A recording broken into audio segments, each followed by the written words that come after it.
नमस्कार, news for nation देख रहे हैं और मैं हूं आपके साथ रंजन सिंह। आपको बता दें कि जिस तरह से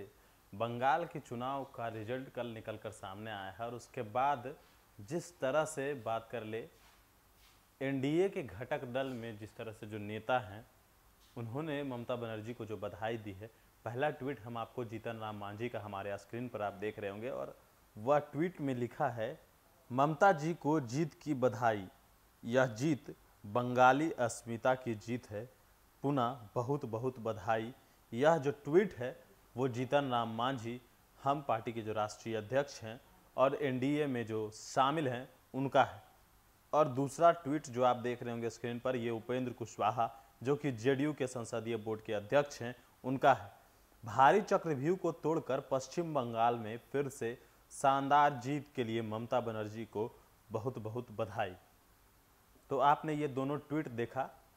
और अब हम इस ट्वीट के ऊपर से ही बात करेंगे कि आखिर जो ये ट्वीट है, ये ट्वीट क्या इशारा करता है, क्या निशाना देता है। जिस तरह से बात कर ले कि बिहार में पहले से कहा जा रहा था कि बंगाल में अगर ममता बनर्जी चुनाव जीतती है तो तेजस्वी यादव यहाँ सरकार बनाएंगे, क्योंकि जब तेजस्वी यादव ने यह बात कही थी, जब बंगाल में वो चुनाव प्रचार कर रहे थे, उस वक्त उन्होंने यह कहा था कि जब ममता बनर्जी यहाँ सरकार बनाएगी और अगर वहाँ मुख्यमंत्री बनेगी तो हम बिहार में सरकार बनाएंगे। लेकिन जिस तरह से बात कर ले कि आखिर इस ट्वीट का उससे क्या कनेक्शन है, तो हम आपको बता देते हैं कि जिस तरह से तेजस्वी यादव की बात कर ले या मुख्यमंत्री नीतीश कुमार की बात कर ले, तो जिस वक्त नीतीश कुमार ने यह कहा था, या तेजस्वी यादव की बात करें तो तेजस्वी यादव ने भी यह कहा था कि हम सरकार बनाएंगे। लेकिन फिलहाल हम बात करें बीजेपी और जेडीयू की रिश्ते की जो बिहार में है, मौजूदा जो हालात है बीजेपी और जेडीयू की, उसकी हम बात कर रहे हैं। जिस तरह से बयानबाजियों का जो सिलसिला चला है उसके अनुसार हम बात कर रहे हैं। जब बीजेपी की बात कर ले तो बीजेपी के प्रदेश अध्यक्ष संजय जायसवाल की बात करें तो उन्होंने जमकर मुख्यमंत्री नीतीश कुमार पर कोरोना काल में ही निशाना साधा है और उन्होंने स्पष्ट रूप से कहा है कि जिस तरह से मुख्यमंत्री नीतीश कुमार ने फैसला लिया था नाइट कर्फ्यू का, तो उस वक्त उन्होंने जमकर उन पर निशाना साधा। हालांकि मुख्यमंत्री नीतीश कुमार किसी की बयान को बर्दाश्त करते नहीं हैं, लेकिन जिस तरह से ये बयान चला, और अब दूसरी बात कर ले कि बीजेपी की तरफ से जो बिहार सरकार में मंत्री हैं सम्राट चौधरी ने उपेंद्र कुशवाहा पर हमला किया था और यह कहा था कि अभी नए मियाँ हैं, बहुत प्याज खाएंगे। लेकिन जिस तरह से अब हम बात कर ले कि बिहार में इसका असर क्या है, ये तमाम जो जिस तरह से आरोप प्रत्यारोप का सिलसिला कोरोना को लेकर चल रहा था, तो लेकिन बात कर ले कि मुख्यमंत्री नीतीश कुमार जो फैसला लेते हैं वो कहीं ना कहीं अपने राय मशवरे करके ही यह फैसला लिया जाता है। लेकिन बात कर ले कि वो किसी के बयान को बर्दाश्त करते नहीं। लेकिन जो बीजेपी की तरफ से जो बयान आया और अब जो बीजेपी जो स्ट्रेटजी अपना रही थी कि अगर बंगाल में वह जीतेगी तो कहीं ना कहीं मुख्यमंत्री नीतीश कुमार पर जो है वो दबाव पड़ सकता था, क्योंकि अगर बंगाल में भी बीजेपी मजबूती से रहती और यहाँ जिस तरह से मुख्यमंत्री नीतीश कुमार को बनाया गया था, तो कहीं ना कहीं अभी जो जोर पड़ रहा था मुख्यमंत्री नीतीश कुमार पर, जो प्रतिक्रिया सामने आ रही थी, वो कहीं ना कहीं और तेज हो सकती थी अगर बीजेपी बंगाल में सरकार बनाती तो।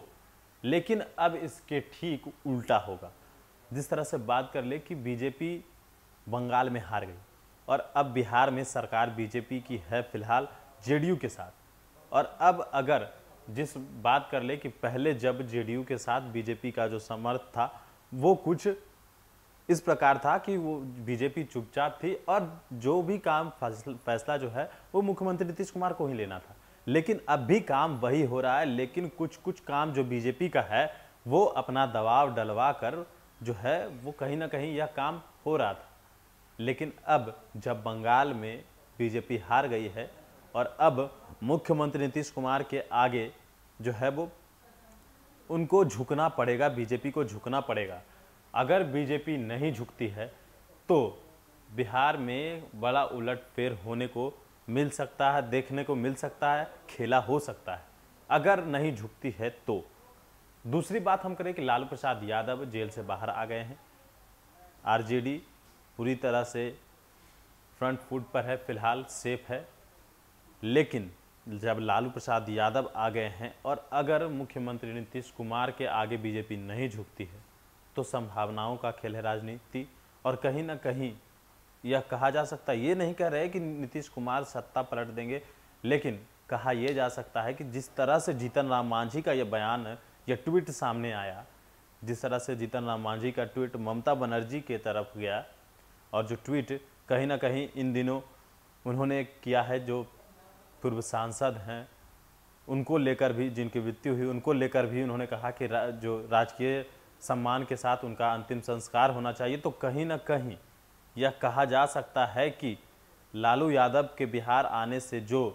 जो 8 सीटें हैं, मुकेश सहनी की 4 सीटें और 4 सीटें जो हम की है,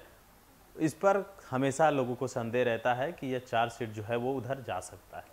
लेकिन बात कर ले कि बीजेपी के खेमे में और जेडीयू के खेमे में नाराजगी चल रही है। बीजेपी के जो तमाम विधायक हैं, बात कर ले ज्ञानेंद्र सिंह जो ज्ञानू हैं, उन्होंने बयान दिया था कि हमें मंत्री नहीं बनाया गया, और उस वक्त जब नीतीश कैबिनेट का विस्तार हो रहा था, उस वक्त बयानबाजी से शुरुआत हुई, और अब तक जो है ज्ञानेंद्र सिंह ज्ञानू जो है वो अभी भी बयान दे रहे हैं कि अब हमारे साथ कई और भी विधायक हैं, तो क्या इसका फ़ायदा लालू प्रसाद यादव उठा सकते हैं? क्या अगर लालू प्रसाद यादव यहाँ आते हैं तो क्या बिहार में तख्ता पलट हो सकती है? ये तो देखने वाली बात होगी। लेकिन जिस तरह से बात कर ले कि ये जो ट्वीट सामने आया है जीतन राम मांझी का और उपेंद्र कुशवाहा का, जिन्होंने उपेंद्र कुशवाहा ने कहा कि जिस तरह से चक्रव्यूह से निकली ममता बनर्जी, तो कहीं ना कहीं यह नीतीश कुमार से के द्वारा ही एक प्रहार किया गया है बीजेपी के ऊपर, कि जिस तरह से लगातार बीजेपी नीतीश कुमार पर दबाव बना रही थी, तो अब नीतीश कुमार जो है वो एक्शन, जिस तरह से पहले भी मुख्यमंत्री नीतीश कुमार के आगे झुकी हुई थी बीजेपी, लेकिन अब पूरी तरह से झुकना पड़ेगा, नहीं तो बिहार में जब लालू प्रसाद यादव आएंगे तो और भी कुछ उलटफेर देखने को मिल सकता है। और भी अपडेट्स देंगे बरहे न्यूज़ प्रोनेशन के साथ। नमस्कार।